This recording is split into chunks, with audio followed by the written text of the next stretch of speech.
استنكرت إدارة مولودية الجزائر الاعتداءات التي طالت أنصار فريقها على حسب تعبيرها ليلة السبت إلى الأحد في طريق العودة من بسكرة نحو الجزائر العاصمة.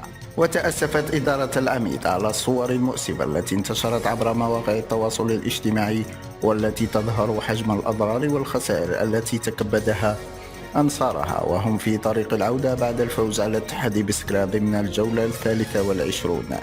كما دعت في بيان نشرته في ساعة متأخرة من ليلة أمس السبت أنصار الفريق للتحلي الوعي واليقظة وتغليب المصلحة العامة، متمنية طريق السلامة لكل أنصارنا المتنقلين إلى بسكرة وأن يصلوا بخير إلى ديارهم وذويهم.